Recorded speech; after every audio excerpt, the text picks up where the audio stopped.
Welcome to our Fiery Embers show on the Everyday Athlete Podcast Network. And let's try that again.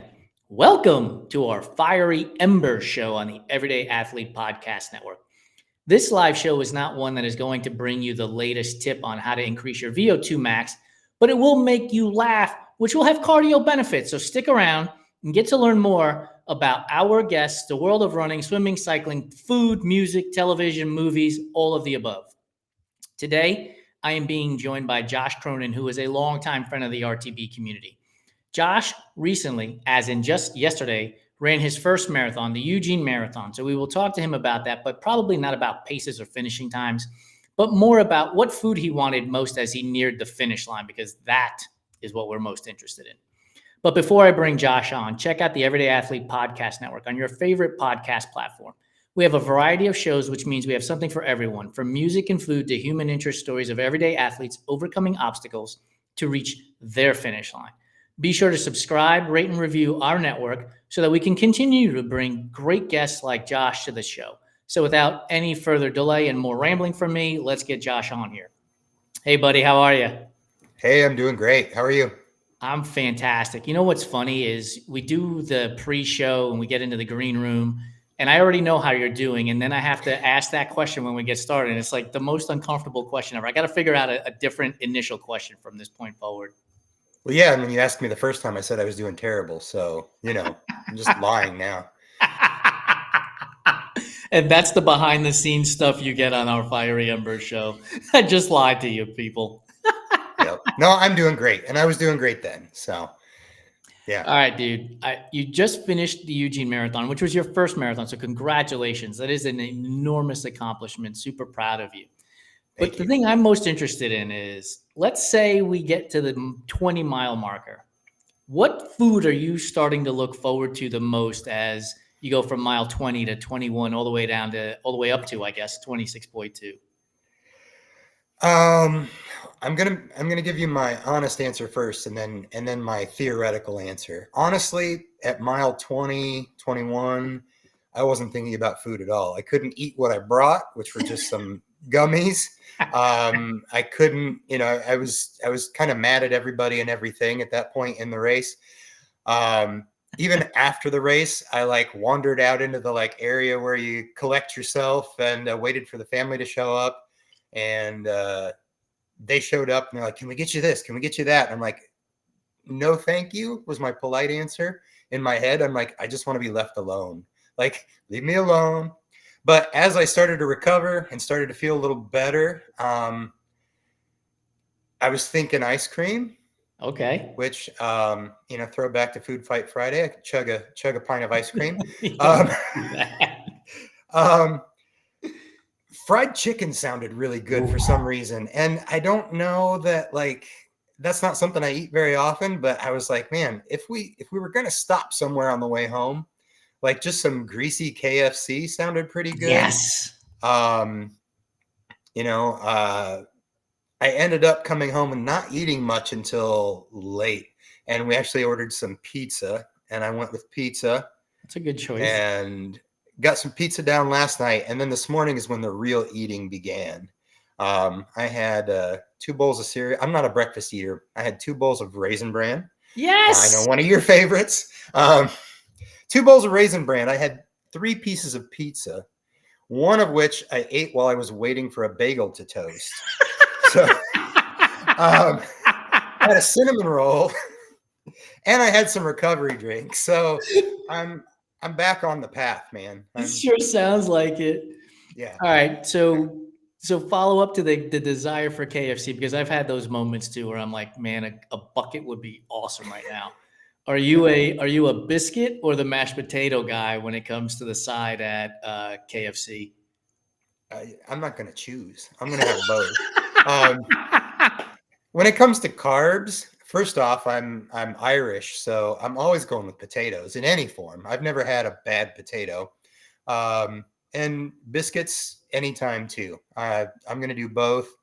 Not if it's I don't go for the honey on the biscuit, just some butter on a biscuit. Right. But yeah, man, biscuits and potato, and maybe a nice extra crispy chicken thigh. We're good. Lori and I are in a disagreement about this. Do you prefer biscuits or English muffins? If it's a breakfast sandwich we're talking about, I'm going to go biscuit. One of my guilty pleasures is the very occasional McDonald's drive-through breakfast, and it's always a sausage, egg, and cheese biscuit.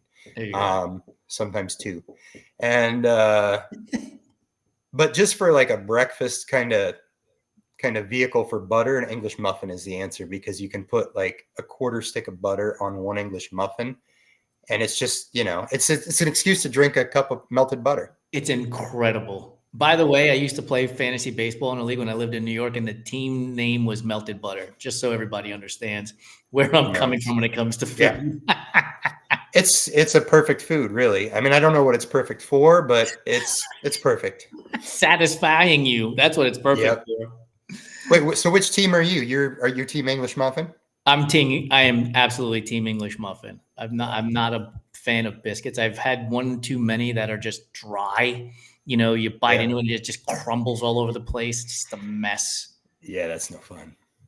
All right, dude. The London Marathon was this weekend as well. So many people will have completed the 6 world majors.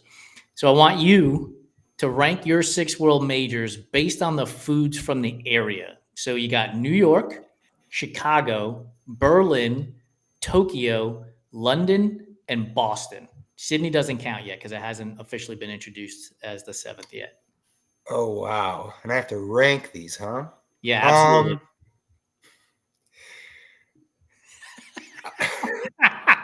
I'm just thinking about whether I want to be true to myself or whether I just want to trigger you. So Yes, all of the above. yeah, okay. Well, then I'm going to go Chicago first. Oh no. Um, you got the Chicago dog. Yeah, but I don't There's some understand that thing. Pickles on that hot dogs. Come on. it's just a little bit of everything, It's a beautiful thing. And Chicago was the closest big city to where I grew up in Indiana, so that was where I sort of cut my teeth on big city stuff. So I'm going Chicago first. You got the Chicago dog. You've got That a bowl of lot of soup that really they good call pizza. Eastern European food there, and you've got Chicago deep dish pizza, which Yes. Tomato you soup know, bowl. Yes. yep, the tomato soup bowl. Get out your knife and fork. The nice thing is you buy one, it stays warm for like an hour and a half. It's like it's got so much thermal mass that like it just stays hot forever. So unlike the New York stuff, which you got to eat fast. But it's better when it's cold too. So there you have it. Like I don't need it to stay warm for an hour and a half. Fair enough. Fair enough. All right. So Chicago. And then I am going to go. I think I'm maybe gonna. I think I'm maybe gonna go to Tokyo. Nice. Just because there's a lot of really interesting, Yes. delicious Japanese food, a lot of which I've never really experienced in its true form, like really, really good sushi. Lots of interesting food. Tokyo's known for just fascinating and delicious high level food. So I Yep. think I'm going to go to Tokyo. And then I'm going back to New York because, I mean, I might give you grief about the pizza thing, but a New York slice has got to be pretty amazing. I've not been to New York City, not had true New York pizza, but I'm sure it's fantastic, and I love all kinds of pizza. So I'm gonna go New York. Don't forget the bagels and the cannolis while you're there too. Bagels and cannoli, yeah, yep, definitely. And everything else, really. I mean, you can get anything in New York, and it's going to be top tier. Extremely Um, accurate. So New York, and then I'm going back over to Berlin. I've spent a little bit of time in Germany, and there's some really great hearty German food. After a couple of weeks there, I was craving a salad like nobody's business. But if you're into like lots of meat and dumplings and cabbage and carbs, it's pretty tasty. And what do we have left? We have Boston and London left. Oh, I'll go Boston next because, whether it's from Boston or not, the Boston cream donut is the best donut.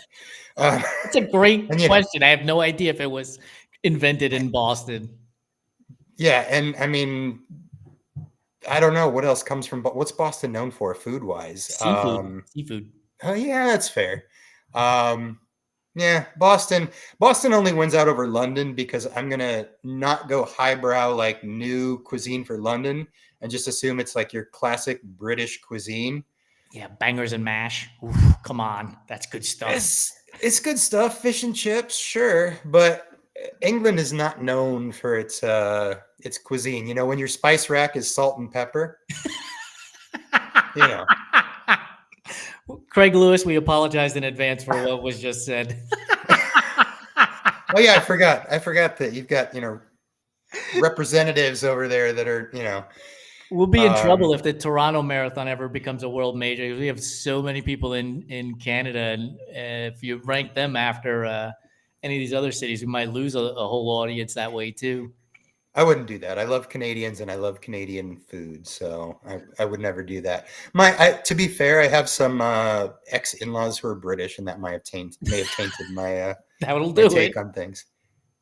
And again, the Irish background. There's an old grudge there. There's a lot. I see. There's a lot happening here. And this is why you talk to people, folks. You start to get the true stories after a while. Yeah. All right, dude. I love movies. And so I'm going to switch gears and put us into movie land in Hollywood. Who's playing Josh Cronin in the movie of your life? I'm only picking this because I've been likened. This is the only actor I've ever been likened to where people say, you look like this person. First off, I'm going to ask if you can guess. Not a chance. Not a chance. I'm terrible at these games. Even with the bald head. Oh, my goodness. What's his name? Oh, shit, dude. You're going to have to spit it out, and I'm going to lose my mind because I'm going to know exactly who it is.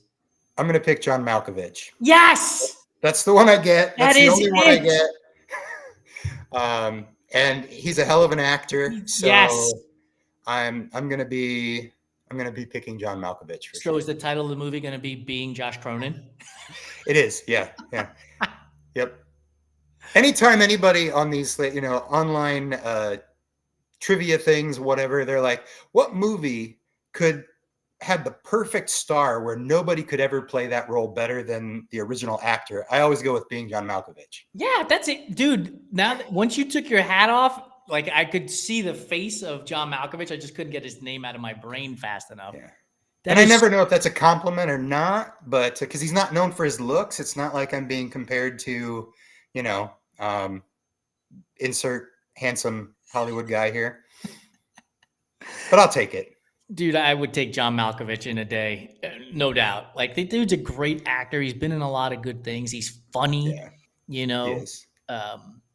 That's absolutely a winner. Zero doubt that's a winner. What's the song that's playing as the opening intro happens then? Oh, man. So there's a song, one of my favorite artists, singer-songwriter kind of guy is Jason Isbell. He's I'm going to say Americana, sort of lefty country.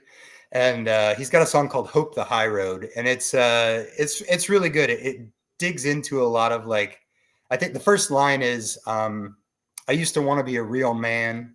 I don't even know what that means. And I just, that sums it up for me. Like what I grew up with, my ideas of masculinity and all that stuff. And then just some switch flipping along the way where I start questioning all these ideas. And he talks a lot about that coming from the South and coming from a certain culture and then just getting really thoughtful about all of it. So I'm going with that. I mean, Hope the High Road.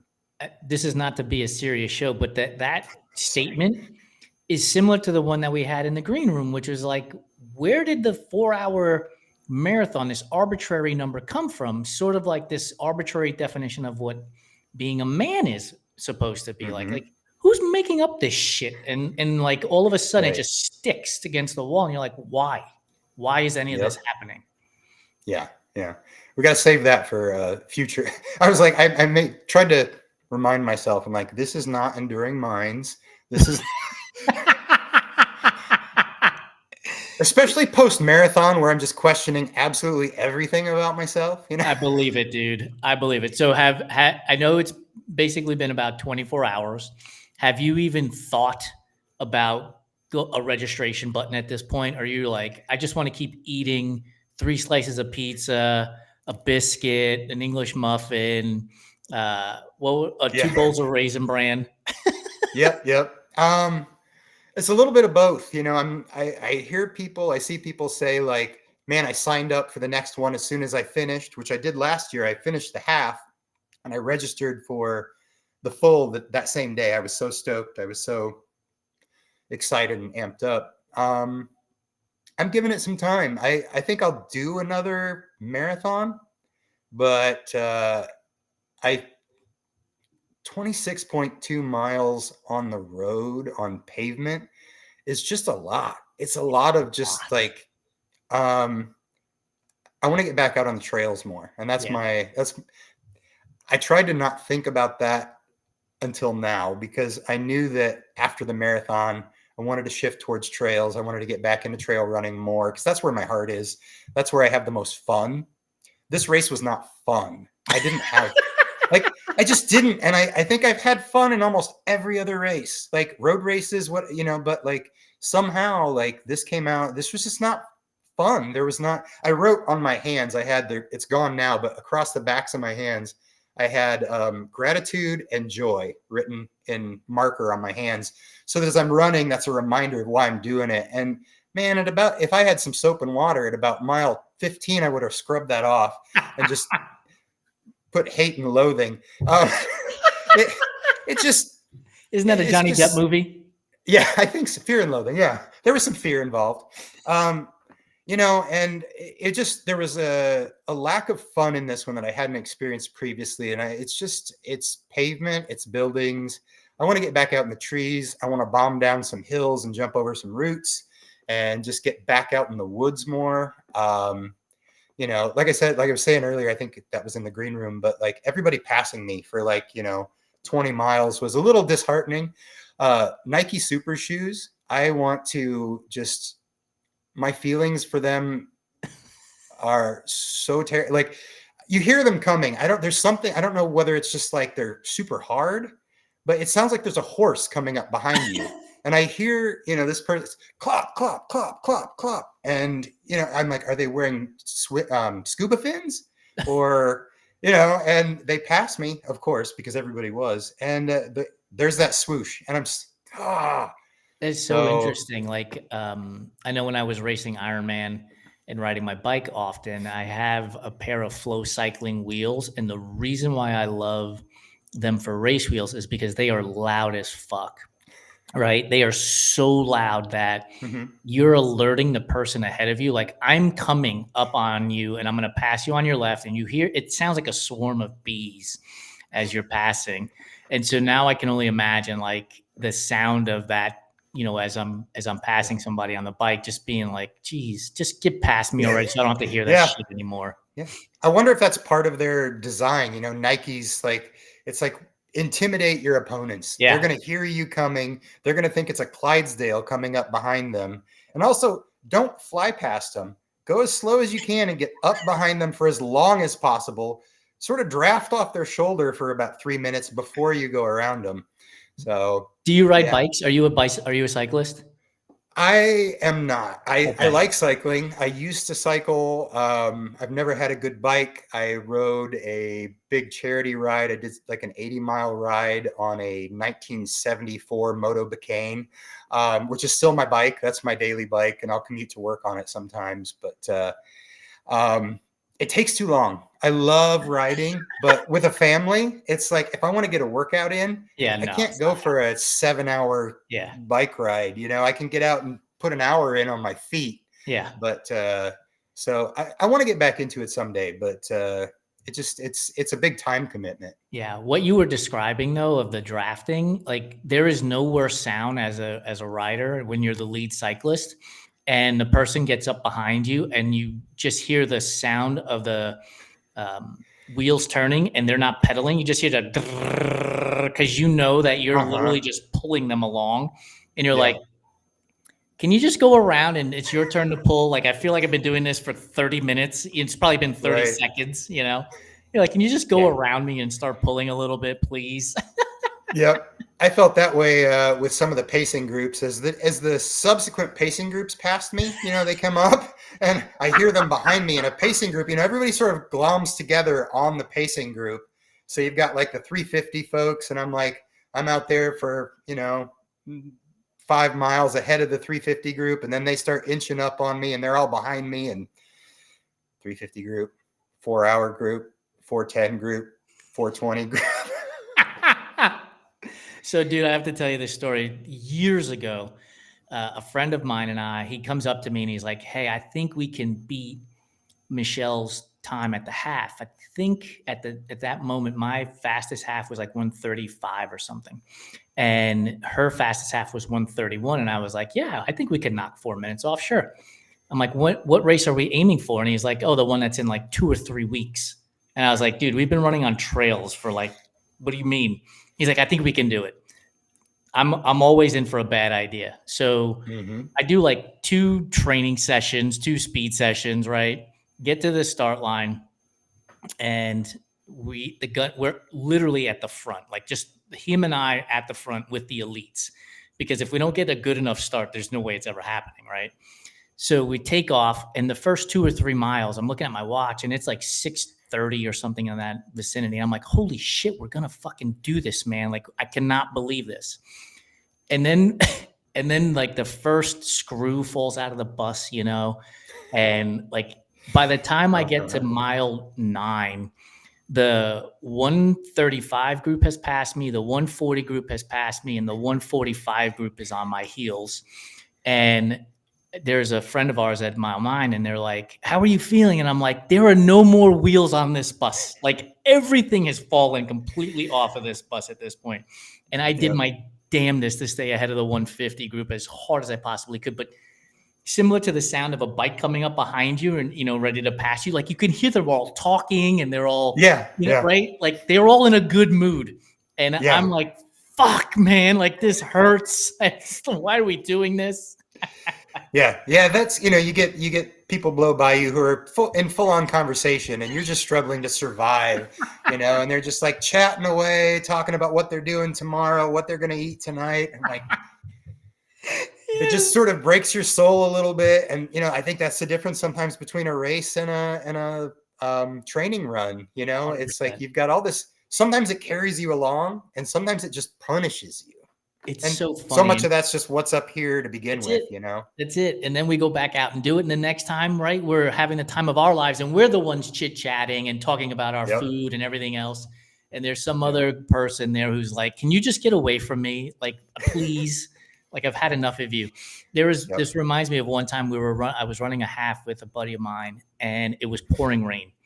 And we're cooking with Crisco. Like, we're moving fast. And I hear this person behind us with these steps in the splashy water, right? And it's just annoying. Like, it's not their fault. It's raining, like as if the water isn't all around us, right? And I say to my buddy, and I'm like, I got to pick it up, dude. This guy cannot stay behind us with that slappy footfall onto this rainy pavement. And so we start picking up the pace, right? And sure enough, what happens? He picks up the pace too, and I'm like, fuck. Like, forget it. Just run the race. I mean, eventually he petered out after about a mile, but my goodness, it was like one of those things. Like, I just got to get away from this. I cannot take it for another second. No, I've experienced that for sure, especially in some of these bigger races. And you're just like, it's like I said, it's like the person who sounds like they're wearing scuba fins behind you, slapping the pavement. And I'm like, how do you run this far like that? Like, how do you? It seems like you would break everything in your body doing that. But, I thought the only other better ending to your story is if it turned out that the slapping feet you were hearing were your own. Was my own. You're trying to outrun them, and they're just pacing you. They're matching your tempo, matching your cadence. Those are the dreams you have before like a big race where you're like, I'm going to run away from this person, and that person is yourself. Yeah. All right, dude, we're running out of time here, but in the background, it looks like there's a banjo, a guitar, and a ukulele. Is that a violin or a ukulele? Oh, it's an ukulele. Yep. No. There's actually, look at that. That's even worse. It has a couple of banjos. So, which of those three do you prefer to play? Like, if you were like, I'm going to just strum, which one are you grabbing off the wall first? Probably the guitar. I don't play any of them well. I don't play the uke at all. That's my wife's, but I'm a dabbler. We probably have 20 different musical instruments in this house. I love music. I do that with anything. I taught myself to knit, and I did it for about a month, and then I put it down and was like, figured that out. Don't need to make anything. I just want to know how it works. So, I can play 6 or 7 chords on the guitar. I can finger pick a tiny bit, learned like 2 tunes on the banjo. I aspire to be really good at all of these, just like I aspire to be really good at every distance and every style of running. But it ain't happening. I like to get the guitar down though and strum once in a while. Is there a song that has a guitar riff in it or a guitar solo that you're like, man, if I could do that? No, I'm not a riff or a solo guy. I get the chords, and that's about it. I mean, there are plenty of songs that I admire, and again, guitar players that I love. And a lot of what I listen to again is like that Americana kind of stuff. There's a guitar player, young guy named Billy Strings right now, who's just unbelievable. Dude can plays an acoustic guitar, but he can shred. He's working in metal licks, and then it's bluegrass, and then it's old timey stuff, and then it's just straight up rock and roll. And he's amazing. Jason Isbell, the songwriter I mentioned earlier, he's just a killer guitar player. I really like the old flat pickers, Doc Watson, and some of the other kind of Americana.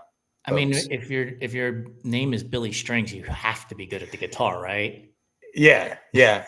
I'm not sure that's his the name he was born with. It'd be like if my last name was Cook. Like I'd have to be good at making food, right? You just have to. Yep. That's the way it rolls. You have to. You're born to it. Dude, thank you so much for joining us on the Fiery Embers. Congratulations to you once again on finishing your first marathon. And I know that, soon enough, you'll be sharing stories about being out on the trail again. Thank you so much for joining us. Will do. Thank you for having me. And I really appreciate it. Appreciate everything you guys are doing. Thank you. For those of you who have stuck around and listened to that entire episode, that is what Fiery Embers is all about. We literally just have fun getting to know our guests without worrying about paces or mileage or any of that other stuff that you can find in a lot of other shows except for this one.